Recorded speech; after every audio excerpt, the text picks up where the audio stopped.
तो ये सब अपने कंप्लीट कर चुके हैं। तो today just part 5 we are going to discuss, already we have discuss about the globalisations, privatizations and liberalizations. Already we have discussed, and this is we have discussed in the previous video.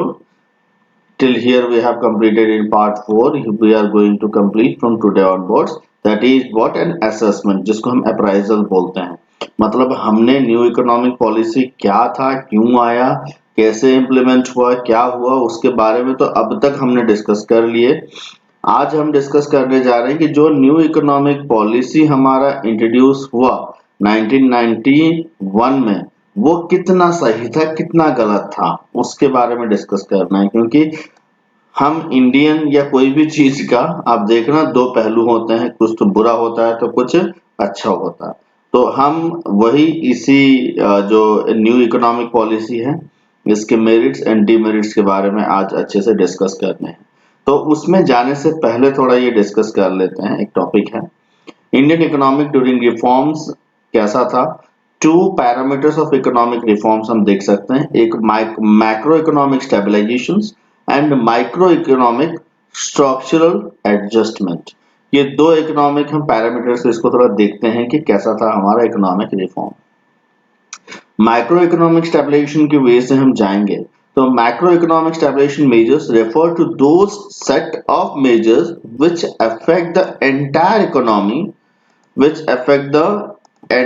Economy and are therefore pervasive in nature. Pervasive nature मतलब हर कोई sector को एक साथ लेके चलना है, spreading across all the sector of economy, right. जैसे macro economic stabilisation refer to the set of measures affect to entire economy. Macro के बारे में हमने ऑलरेडी तो पढ़े हुए हैं, जो है कि हम एग्रीगेट बेस में करते हैं, उसको हम मैक्रो इकोनॉमिक बोलते हैं।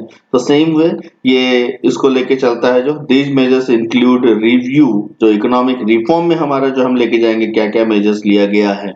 There are monetary policy, physical policy, exchange rate policy, ये सब मैक्रो एग्रीगेट बेस में आता है, हर सेक्टर को लेते हुए किया गया है।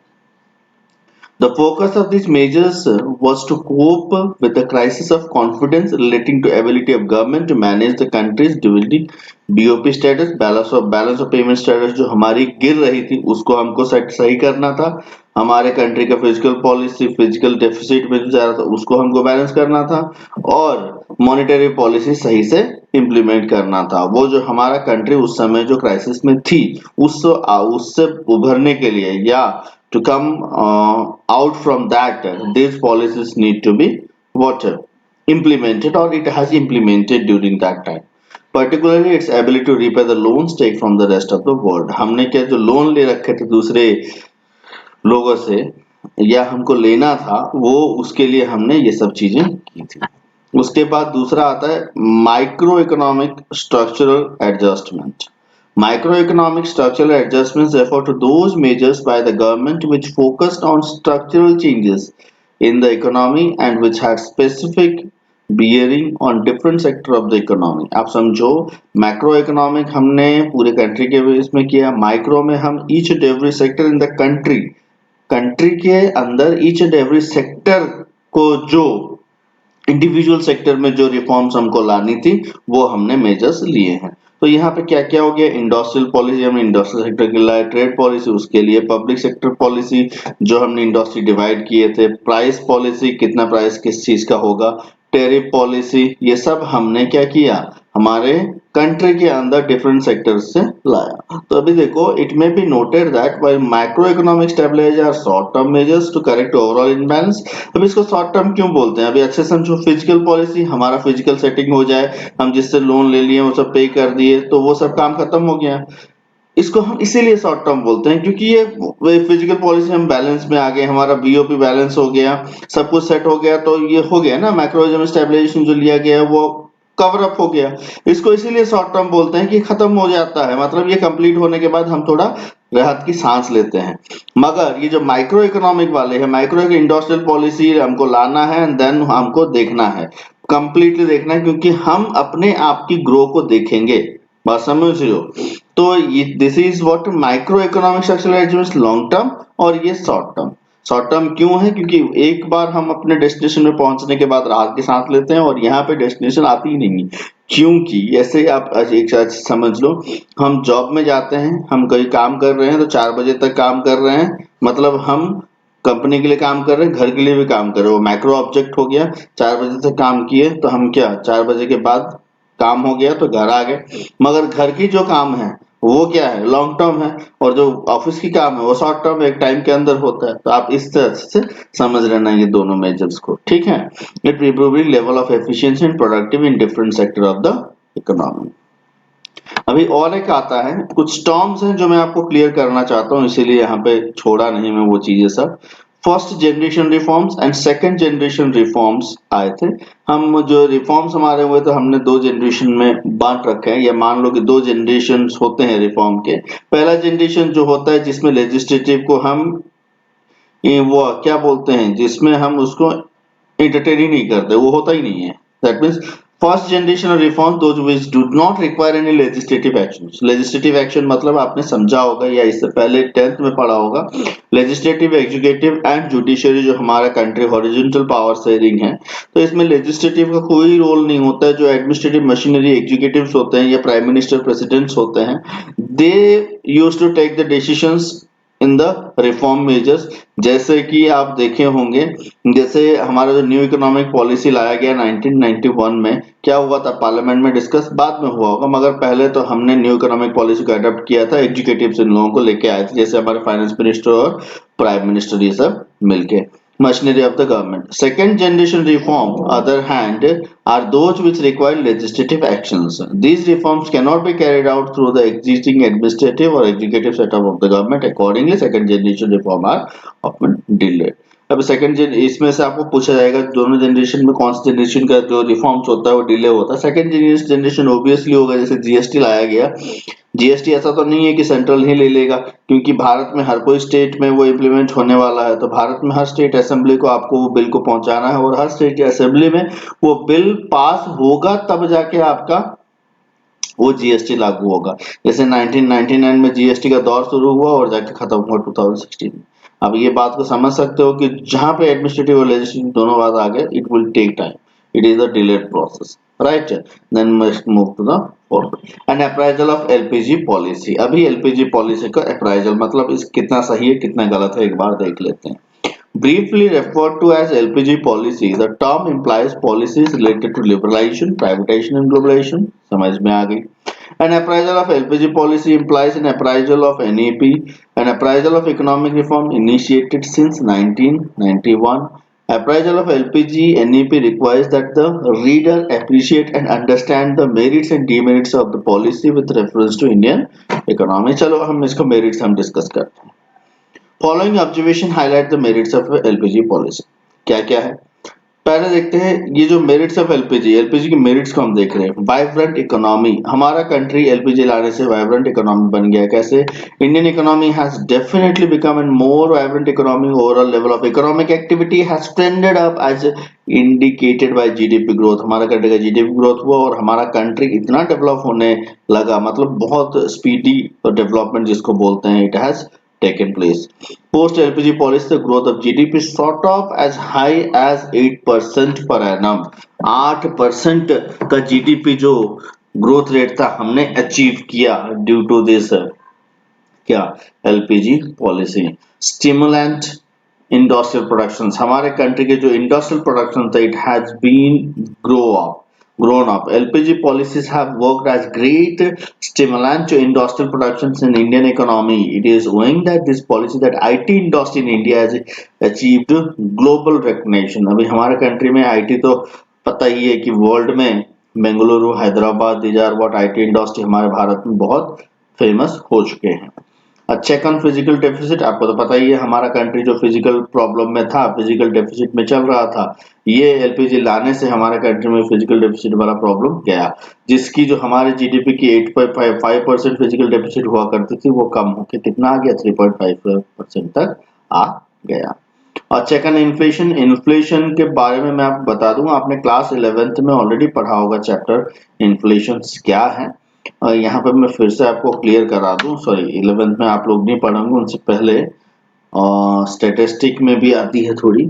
तो इन्फ्लेशन एक समझ रहे हैं ना, कोई भी कंट्री में कभी भी इन्फ्लेशन कम नहीं होता है। इन्फ्लेशन कितना परसेंट तो रहेगा, कभी भी जीरो इन्फ्लेशन कभी नहीं रहेगा, हर एक कंट्री दुनिया में हो, क्योंकि कोई ना कोई गुड्स का प्राइस बढ़ेगा ही बढ़ेगा और इन्फ्लेशन रेट रहेगा ही रहेगा।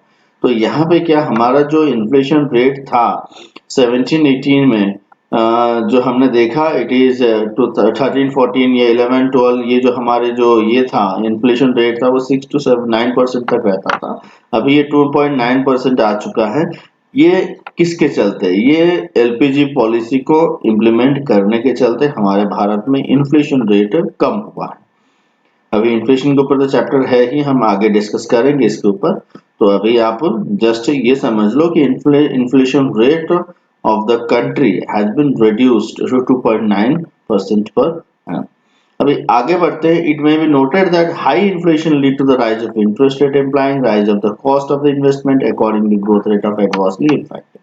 हमारे ये ग्रोथ रेट भी इम्पैक्ट होगा, कोई इन्फ्लेशन होगा तो अभी समझो इन्फ्लेशन हुआ, प्राइस बढ़ा तो लोग खरीदेंगे नहीं खरीदेंगे तो प्रोडक्शन होगा नहीं, प्रोडक्शन नहीं होगा तो जीडीपी कंट्रीब्यूशन होगा नहीं, जीडीपी कंट्रीब्यूशन नहीं होगा तो ग्रोथ रेट होगा नहीं। तो यही इसका पॉलिसी है। आगे कंज्यूमर सॉवरिंग। आप अभी समझना 1991 से पहले कंज्यूमर के पास कोई ऑप्शन नहीं होते थे, और 1991 न्यू इकोनॉमिक पॉलिसी आने के बाद लोगों के पास ऑप्शन ही ऑप्शन है। दैट मींस बहुत सारे चॉइस प्रेफरेंसेस लोगों के पास है। टीवी लेना, उस समय फिलिप्स का एक ही आता था, ब्लैक एंड व्हाइट ले लो। अभी तो टीवी इतने हैं कि चॉइस कर लो क्या लेना है। मतलब मार्केट में चॉइस आ चुकी है, इसको बोलते हैं कंज्यूमर सॉवरिंग। उसके बाद substantial increase of foreign exchange reserve. हमारा कंट्री जो जूझ रहा था फॉरेन एक्सचेंज रिजर्व से, वो फॉरेन एक्सचेंज रिजर्व हमारे कंट्री में बढ़ गया। मतलब बहुत सारे फॉरेन एक्सचेंज रिजर्व बढ़ गए, जो हमारे कंट्री के, हम बोलते हैं ना कि जीडीपी ग्रोथ के लिए इम्पोर्टेंट होता है। एक बार ये देख लेना कि foreign exchange reserve also has been increased after the LPG policy. Flow of private foreign investor, जो 1991 से पहले प्राइवेट वालों को तो अलाउ नहीं होता था, और ये 1991 के बाद जो प्राइवेट वाले को छूट दी गई या उनको इंडिपेंडेंस दी गई, ट्रेड बैरियर्स हटा दिया गया। इसके बाद क्या हुआ, there are the number of, वो डायरेक्टली कैपिटल इन्वेस्टमेंट करने लगे, न्यू टेक्नोलॉजी लाने लगे, तो फॉरेन इन्वेस्टमेंट हमारे कंट्री में बढ़ने लग गई थी, मतलब इन्वेस्टमेंट करने लगे थे, राइट। उसके बाद recognition India as emerging economic power. Bharat को क्या मिला, एक इमर्जिंग इकोनॉमिक पावर। हम देखो आज पृथ्वी में आप देख के जाओगे तो हमारा country 5th largest economic status में आई है। 1991 में हम किसी से पैसा मांग रहे थे और आज हम 5वें पायदान में पहुंचे हुए हैं। इटली के बाद हम ही हैं इकोनॉमिक में डेवलपमेंट 5वें पायदान में पहुंचे हैं। कैसे? ये एलपीजी पॉलिसी के चलते, जिसको हम बोलते हैं recognition of India as an emerging economic power. इसको आप नोट जरूर कर लेना, ठीक है। Shift from monopoly market to competitive market. हमारा जो मार्केट था वो मोनोपोली था, क्योंकि एक ही प्रोड्यूसर होता था और एक ही सेलर होता था जो अपने हिसाब से बेचा करता था, प्राइसेस को, क्वालिटी भी नहीं देता था। अभी 1991 के बाद एलपीजी आने के बाद क्या हुआ, कॉम्पिटिटिव मार्केट हो गया। कॉम्पिटिशन के चलते प्राइस भी डाउन होती है और क्या होती है, प्राइस भी डाउन होती है और क्वालिटी भी मिलती है। तो ये एलपीजी के चलते ही हमारे भारत में हुआ है। तो पॉइंट्स कुछ ऐसे हैं, इसको नोट करना। Briefly on the LPG policy, the Indian economy has definitely gained the growth momentum. The process of growth has not only accelerated but has also become more diversified. There is a defined change in the welfare level of the people. Recognition of the Indian economy as an emerging economic part in the world, crucial significance. जो मैंने आपको अभी बताया। उसके बाद FDI and FII क्या होता है? FDI is the foreign investment includes what FDI, foreign investment includes FDI, जिसको हम foreign direct investment बोलते हैं, and FII को बोलते हैं forest institutional investment. FDI refers to the investment by the foreigners by way of their business establishment in India. अभी कोई भारत में बिजनेस अपना एस्टैब्लिश कर रहा है, जैसे फोर्ड इंडिया भारत में एस्टैब्लिश किया, फोर्ड कार कंपनी, तो 1700 करोड़ इन्वेस्ट किया, उसको हम एफडीआई बोलेंगे, क्योंकि वो लाके पैसा भारत में लगाए, अपना मैन्युफैक्चरिंग यूनिट को यहाँ पे स्थापित किया। It implies ownership control of business. Example Coke, Pepsi, Domino's, McDonald, ये सब है कि नहीं है? हम फॉर मोटर्स में यहाँ पे लिख सकते हैं। FII क्या है? FII refers to the investment in India Indian companies. That means FII का मैं सरल भाषा में आपको समझा दूं, कोई बाहर वाला कंपनी वाला है, वो सोच, जैसे हम समझ लो मारुति सुजुकी, सुजुकी जापान है, मारुति इंडियन है, तो सुजुकी आया, मारुति के साथ हाथ मिलाया और ये लोग क्या किए, पैसा इन्वेस्ट किया, कुछ शेयर उसका इन्वेस्ट कर लिया, बोला मेरा लोगो लगाना। इसको हम FII बोलते हैं, ना कि उसको FDI बोलेंगे। FII मतलब ये भारत के किसी एक कंपनी के साथ हाथ मिला के बिजनेस कर रहे हैं। इसका मतलब ये नहीं है कि वो कंट्रोल कर रहे हैं, कंट्रोल नहीं कर रहे हैं, कुछ शेयर वो लिए हुए हैं। That means it does not involve any kind of direct control on the management of the Indian company where investment is made. FII unlike FDI is simply invested stock market में करते हैं, कोई bank में करते हैं या banking संस्था में कोई करता है बाहर से आकर, तो उसको हम FII बोलते हैं। आई होप आपको ये क्लियर हुआ होगा, राइट। नेक्स्ट में आते हैं demerits of the policies. Demerits of policies में आप देख लो कि हमारे भारत में जो एलपीजी पॉलिसी 1991 में लाया गया, it was completely neglected. Agriculture sector को कंप्लीटली नेग्लेक्ट किया गया। इसमें इसके लिए आपने देखा कोई पॉलिसी कुछ है? कुछ भी नहीं है। ये सिर्फ इंडस्ट्रियल और सर्विस सेक्टर को ग्रोथ करने के लिए लिया गया था। दैट इज हम डीमेरिट्स बोल सकते हैं, क्योंकि all that glitters is not gold. कोई भी ग्लिटर्स यहाँ पे गोल्ड नहीं है, सभी का एक दूसरा पहलू होता है, नेगेटिव साइड होता है। तो वैसे एलपीजी पॉलिसी एग्रीकल्चर सेक्टर में कोई भी एक एक्शन नहीं लिया गया, जैसे कि यहाँ पे मेंशन है, इसको नोट करना। और urban concentration of growth process, मतलब ये जो ग्रोथ एलपीजी का देखा गया सिर्फ अर्बन एरिया को लाया गया और अर्बन रूरल एरिया के बीच में गल्फ तैयार कर दिया गया। रूरल एरिया के बारे में सोचा भी नहीं गया, सिर्फ अर्बन एरियाज में। जो एमएनसी के बारे में हमने सोचा, एमएनसी थोड़ा ना रूरल एरिया में आएंगे, वो अर्बन एरिया में आएंगे, तो अर्बन एरिया में इसको एस्टेब्लिश किया गया और अर्बन एरियाज के डेवलपमेंट के लिए ही सोचा गया, ना कि रूरल एरियाज के लिए। इसीलिए urban concentration of growth process was there. The points you must read and note in your notebooks. Okay. Then economic colonialism. अभी समझो भारत में हमारे 200 ईयर तक ब्रिटिशर्स थे, वो डायरेक्टली अपना एडमिनिस्ट्रेटिव कंट्रोल लाए थे, जिसको हम बोलते हैं एडमिनिस्ट्रेटिव कॉलोनिज्म कंट्री हम बोले थे उस समय। ये इकोनॉमिक कॉलोनिज्म मतलब हम एलपीजी पॉलिसी से ले आए और ऐसे दूसरे एमएनसी हमारे कंट्री में आके अपना एफडीआई एस्टैब्लिश कर रहे हैं और धीरे धीरे क्या करेंगे जी, अब पूरे मार्केट को अपने कंट्रोल में ले लेंगे, जिसको हम क्या बोलेंगे, इकोनॉमिक कॉलोनिज्म बोलेंगे।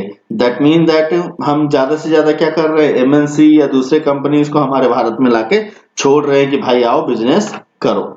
ये कहीं ना कहीं एक एलपीजी का डिमेरिट्स है। उसके बाद स्प्रेड ऑफ कंज्यूमरिज्म। अभी हमारे भारत में देखो कंज्यूमरिज्म इतना हो रहा है कि लोग दूसरे कंट्री को देख रहे हैं, वो कैसे पहन रहे हैं, क्या कर रहे हैं, क्या कैसे चल रहे हैं, वो सब चीजें देख के हम भी देखा सीखा चीजें खरीद रहे हैं, कर रहे हैं। मतलब जो चीजें हमको जरूरत नहीं, हमारे कल्चर भी नहीं है, हम उस चीजों को यूज कर रहे हैं। और बात ये है कि हम जैसे एक बेटा देख लिया कि 4 करोड़ का बाइक आ रहा है, पापा मुझे बाइक लेना है, भले ही आप अपना किडनी बेच दो। तो बात यही हो रहा है कि हम किसी से पैसा उधार लाके भी चीजों को एडॉप्ट कर रहे हैं, वो हमारे सेहत के लिए अच्छा नहीं है। Spread of consumerism also one of the demerits of LPG.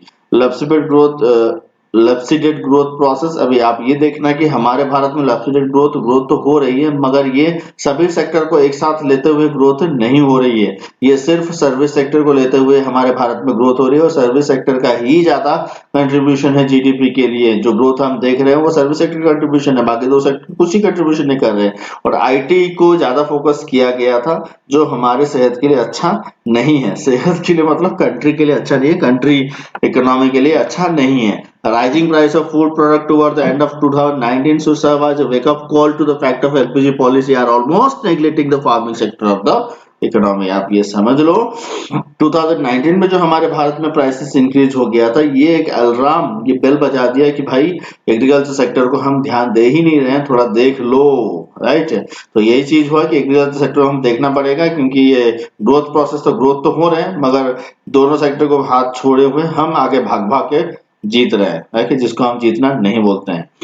Cultural erosion, अब समझ लो कल्चरल इरोजन मतलब हम अपने इतना डेवलपमेंट हो रहा है, इतना डेवलपमेंट हो रहा है कि हम हमारे सोसाइटी, हमारे फैमिली, हमारे कल्चर्स को छोड़ के आगे भाग रहे हैं। That means globalization has to lead the erosion of Indian society. Following are some significant observation of the context. Economic prosperity has taken the lead over all over the parameters of life. हम life को छोड़ते हुए आगे भाग रहे हैं। Everybody want to economically independent and well off, regardless of its responsibility toward the family and society. हम ये एक क्या बोलते हैं ना, पैथेटिक सिचुएशन। हम हमारे इकोनॉमिक ग्रोथ के लिए इतना भाग रहे हैं कि एलपीजी आने के बाद चीजें हमको इतने देखने लगे कि हम फैमिली छोड़ के आगे भाग रहे हैं, राइट। तो एनीवे ये सब हम नेगेटिव में ही काउंट करेंगे। These are the negativeness of the LPG policy. मगर इस सब के बावजूद हम एक चीज सोच सकते हैं कि एलपीजी से क्या हुआ, हम आगे थोड़ा देखते हैं।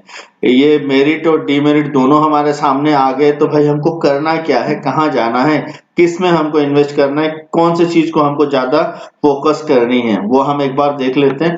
शुड वी और should we not subscribe to the LPG policy. अभी ये दोनों पढ़ने के बाद हमको क्या लग रहा है, भाई हमको आगे जाना है नहीं जाना है। इट इज डिबेटेबल इशू, ये डिबेटेबल है। अभी आप कुछ बोलोगे, मैं कुछ बोलूंगा, हम लोग डिबेट करते बैठेंगे।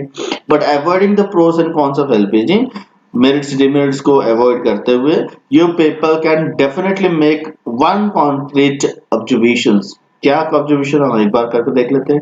That LPG policy are the only way out to accelerate the pace of growth of development, क्योंकि एलपीजी के बिना ग्रोथ हम नहीं कर सकते। 1991 के बाद हम गटर में चले गए होते, एलपीजी नहीं लाया होता तो। ये हमको मान लेना पड़ेगा कि एलपीजी पॉलिसी के बिना ग्रोथ तो इम्पॉसिबल था, हम गटर में होते 1991 में, वो एलपीजी नहीं लाया होता तो।